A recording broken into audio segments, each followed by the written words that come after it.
January 2021. This is what we did. Oh Lord, not looking like that.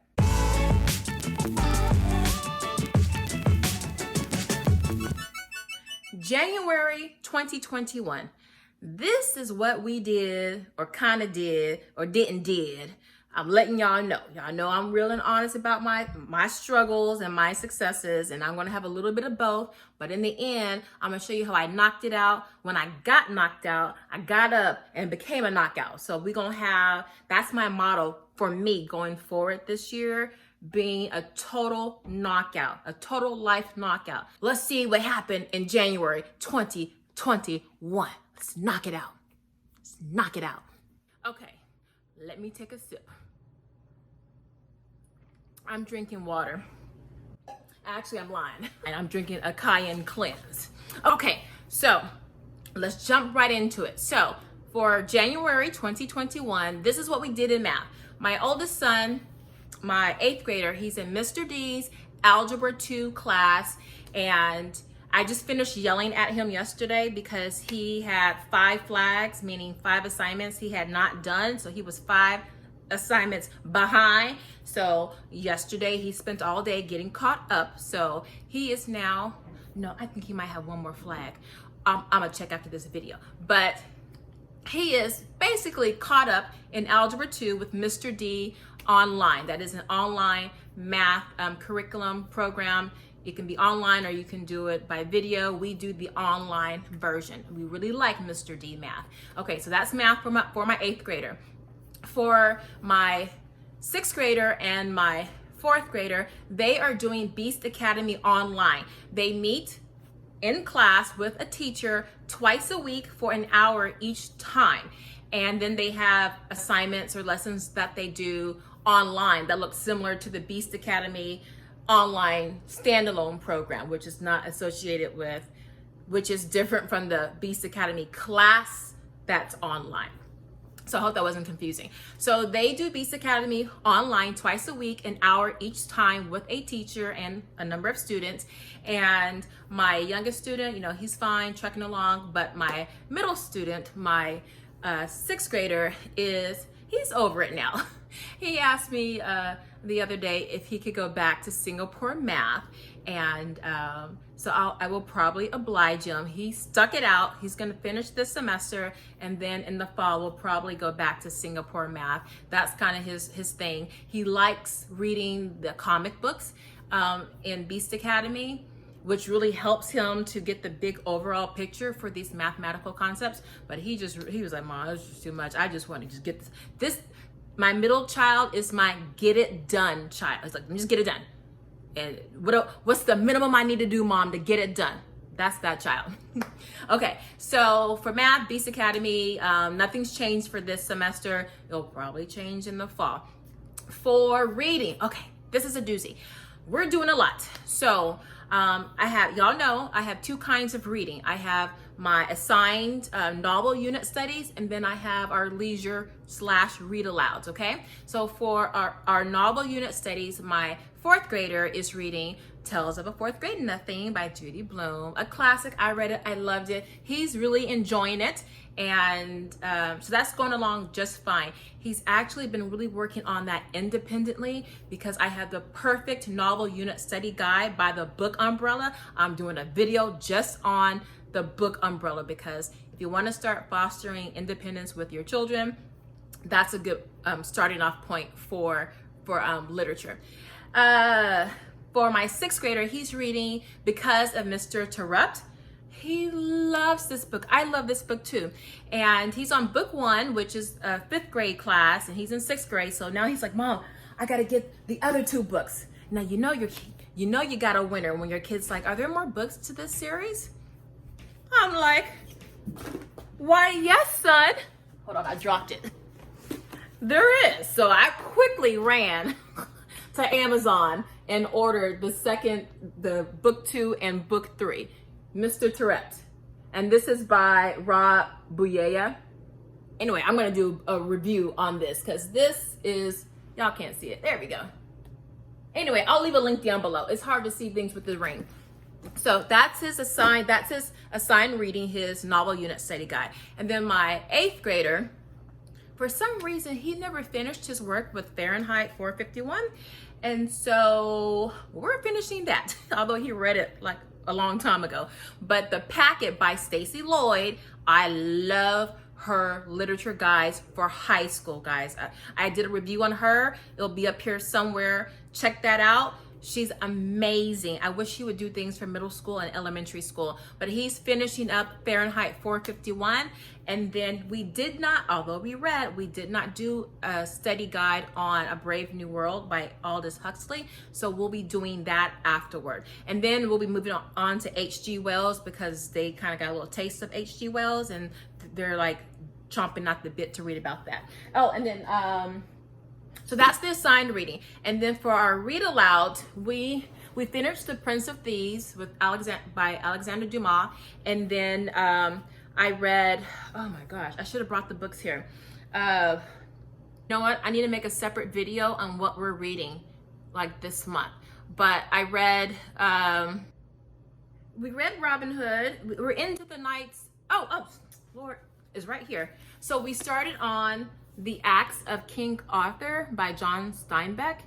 This is a cool book, and actually it was written with young children in mind. So King Arthur and the Round Table, you got all your classic people in here, Merlin, Guinevere, all that stuff. So we just started that. And we read something else. It was a quick read.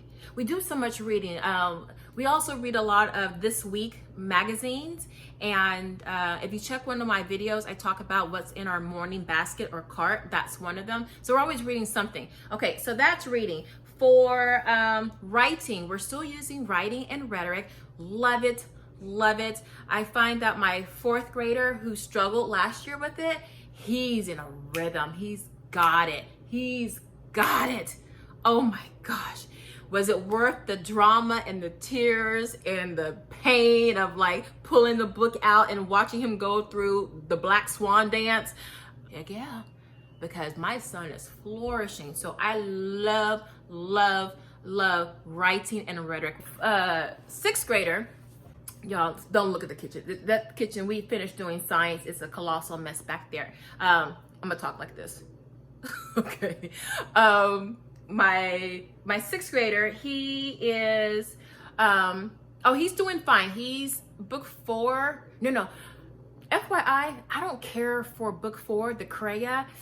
It's a lot of proverbs and things like that. So I started it with him, and I'm like, I didn't like it with my older son, so I skipped it. And then I tried it with my middle son, and I'm like, oh no. So I'm waiting for book 5 to come. So right now we're kind of just like in limbo. So he's doing a lot of 6 traits of writing stuff. So he's just kind of chilling right now. And he's doing that 6 traits of writing in his Evan Moore book. Evan Moore always comes through in a pinch. Love you, Evan Moore. My oldest one, he's book 6. We skipped 4 because it was not working. And 5, what's 5? No, we're finishing up 5. And we'll be going into 6. He goes through this a little bit faster. We don't need the grammar part for stuff like that.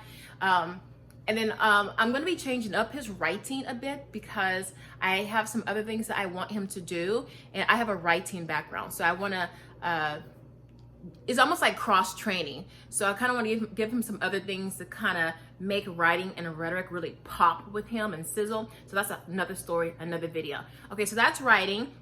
My 4th grader is doing all about spelling. We're about to be on book 3. We should have been on book 3 a while back, but y'all remember when I tore a muscle in my arm, and then I had a pinched nerve on top of that. So we just did not get a lot done, and spelling went out the window.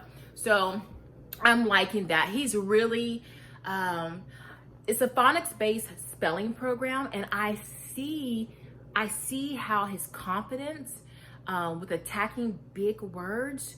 I saw it when we did science today, because we were reading a lot of the elements, and some of the elements have really long names, and then a lot of science words of vocabulary, and I could see him segmenting the words, and I was like, oh my God, I see all about spelling working when we're reading. That's why I can give my youngest son, these well, this one's not that complicated, but like the Alexander Dumas text, and he can you know, he's not intimidated by it because he sees all the sounds, the combinations, the blends, the families. He sees all of that when he's reading, so it's not intimidating to him.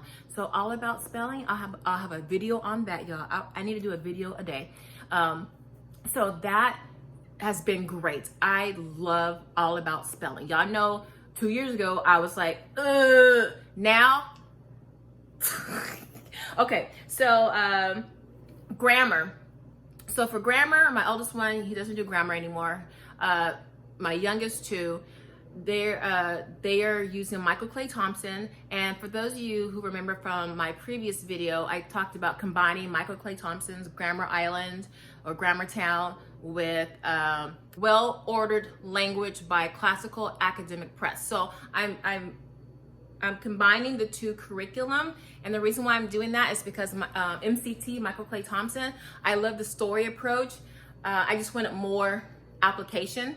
So that's where well-ordered language comes in. It's a lot of application. It's a lot of tactical stuff to do. So it's a lot of more writing, more practice. So I like Michael Clay Thompson to deposit the big picture, the concept, all of that, and then to put it in action, I like well-ordered language, okay? Because I don't think well-ordered language really gives you the meaning behind it and the overall picture, okay? So that's the language arts. Then science, breakthrough with science. Y'all know I've been struggling. Let me take a sip. I've been struggling with science. I was blinded by science, y'all. Thomas Dolby had nothing on me. I was blinded by science. I just couldn't.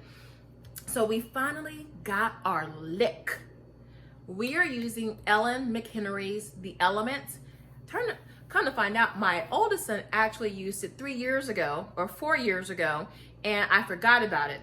And I knew I forgot how we used it. I can't remember if he had done it with a group, his after school program or after homeschool program, or if he had done it at one of his science academies. I just can't remember, but I've always had the book.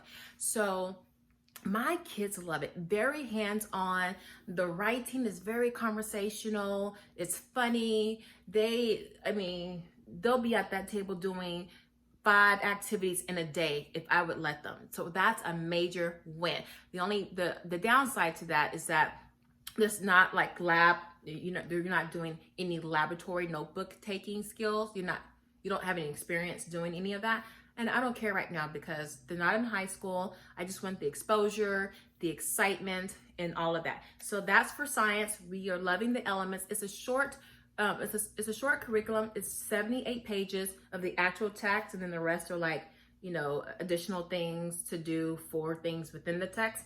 So it's not very long. We'll probably finish that in probably 2 months, and then maybe we'll move on to carbon and chemistry. I'm not sure. But anyway, so moving on. So that's science. And then for history, another win. Y'all, you know what? I'm having wins with things I've had for years, like 5, 6, 7, 8, 9 years. And either I used it, didn't really know how I wanted to use it and put it away, or I just had too much going on, whatever my excuse was. But then I pulled it out and boom, all about spelling. Didn't like it at first. Now we love it. The elements, had it around, kept looking at it, was giving it the side eye, was winking at it sometimes. It was the ignored girl, the plain Jane in the corner who never got any love or attention from any of the boys. That was the elements. Now it's the knockout. It's the cheerleader. And then story of the world, I've had forever. And I never used the Middle Ages. We've always used the ancient, and I never used the activity guide. And I had the activity guides. I think back in the day when I first started using the ancients, my oldest son was in 2nd grade, and then I had a kinder and a preschooler, and then my middle son had a lot of therapy. So I was like, look, we just gonna listen and read and talk about it. I don't have time for the guides and the activities. So I might make them I might have him do the activity guide during the summer. I think that would be fun. We'll go back to the ancient period, but just do all the activities because I'm in love with this. So we have a little system going on with how we do this. I have a new schedule. I need to do a video on our new schedule. But before I was doing a block schedule, this is going to be a long video, y'all. Anyway, before I was doing a block schedule with history and science, the things that we do together overall as a family, Tuesdays and Thursdays. But the kids are loving science and history so much, now they want to do it every day. So I got to figure out how I'm going to manipulate that into the day. But story of the world, the Middle Ages, that's a keeper. What else? Logic for my oldest one. I haven't given it my all because I've been so into the history and the science. And I was like, oh, do we do logic this week? He's got a logic background, so I don't feel bad. So I'm in February, y'all hold me to this. I'm gonna do better with logic with my son. I'm gonna put out a schedule, a real schedule that's realistic so we can get this done. Right now, I'm just giving him one fallacy for the week, and then I'm like, let's talk about it. Let's find things where we can see where the fallacy is, and there you go. So I'll have something for you for next week, for next month. This month, I give myself a D+ or a C-. No, what's the minimum to pass? A D- is the minimum to pass, right? I'll give myself a D-. Okay. But I don't care because I'm an alien. All right. Spanish. It's a struggle. I'm doing 52 weeks of family Spanish, which I do like. I'll do a review on that. The kids are doing Duolingo, and I'm signing them up for Homeschool Spanish Academy starting next week because I also work from home, and it ain't enough hours in the day, y'all. So I got to outsource some things. So I think, yeah, Spanish is definitely going to be outsourced. And if I can find a good class for logic, I know there are some out there on OutSchool, then I'm just going to throw my oldest son in that class and call it a day for this semester. Okay, and lastly, so my kids are taking a couple of online classes through Online G3, and they are all full and waitlisted. And waitlist, you almost never get on from the waitlist, so you can't get in class with my son. So anyway, so my kids are taking Horrible Middle Ages based off of the series Horrible Histories, which they absolutely love. My oldest one is doing World History through movies. And I have a feeling my other two are going to be jumping in on that because we've done science fiction through movies and something else through movies. And the classes are so fun, so amazing. And I like how they break up the movies that you're seeing, like what the movies pertain to. So either the time period or something that's happening in the evolution of the science and technology. So my son's doing that class, and then Shakespeare, because y'all know I'm trying to get into the Shakespeare world, and you know that shoulder really messed me up. So we finished, we got through our work, but I said, you know, I kind of want to have something more solid than what I have. I want to see how this class is doing it. This class is on tragedies though, and I like to start with comedies, but it is what it is. I'll take it. So I'm going to watch how how this class is structured and what they use, and then the summer I'm going to bring Shakespeare back into the house with me teaching. But right now I got a lot going on with work and stuff, and I don't want to drop the ball for stuff, so I have to, you know, export that out. So logic, hopefully, Spanish definitely, and Shakespeare, that's going to be outsourced if possible. And then for me, I've been doing my challenge, my self-challenge since October, where I have to wear everything in my closet, you know, my makeup, jewelry, hair, clothes, everything I have to get through in my closet. So I've been faithful to that. Although these are my base earrings. I wear, look at my little ponytail, little straggly ponytail. And I really like just being dressed up, you feel different, you know? I like feeling dressed up and putting time into myself. And I've noticed when I'm like this, I get people FaceTiming me. Don't you hate when people FaceTime you out the blue and you just look a hot mess? You like decline real quickly the FaceTime to make it seem like it went straight to voicemail. But I've been getting FaceTime calls. I'm out and about. I see people I haven't seen in years and they looking tired and beat down. And I'm looking fresh as a daisy. So just a little gloss, some mascara, you know, a little hair in a bun or a cute hat with some shades and you're good to go. No bleached out clothes. So I've been keeping with that. So I'm very happy with that. I do want to drop 22 pounds because I put on 22 pounds during COVID. I am at my biggest weight and I weigh 158, 159. And I'm usually in the 130s. So I got to get there. I'm going to get that taken care of. We're going to get this knocked out. That's my muffin. That's my muffin top. We got to get that going. We got to get all this extra beef fat. We got to get that gone. So, yeah, my hands are just, now I am muscular, but it's too much. It's too much. I need to lean it out. So that's my goal going into February. I don't do goals for January. It sets me up. I start in February when everybody else is tired from January. I'm like right in the groove. All right. So I think that's it. So I got a little bit of me, the kids. My house is a mess as usual. And that's it. Okay. And finally, for all you work at home moms, I feel your pain because I have one business where I need to get these orders in. And I was like, oh my God, I've been up late at night. I've been like snacking while I'm up, which is how I'm putting on all these extra pounds. So I was like, yesterday in the morning, I was like, kids, look, can y'all help mommy out?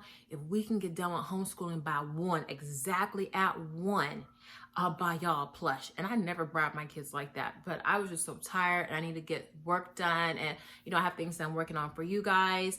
It's just so much. So I was like, for real. And I haven't bought them these plush things that they like to battle with. So they were, oh, cool, man, we can get it done. But I'm like, no, it's a whole homeschool day. It's not 2 subjects or 3 subjects. It's 6 subjects. And they were like, oh, I know we can do it. But then my oldest son was like, Mom, we got it under control.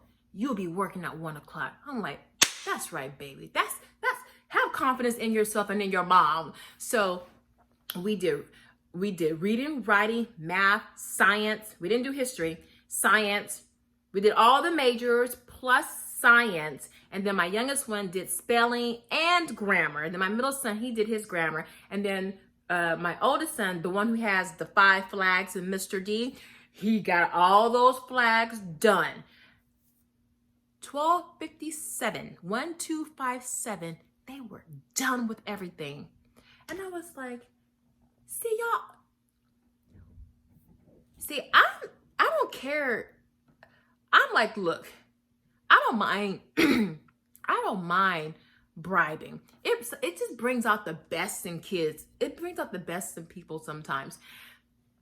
When I saw them self-correct themselves, no breaks between classes or no breaks between subjects, locating all of their materials just like that. No looking for, where's my pencil? Have you seen my book? Mom, I just had my notebook.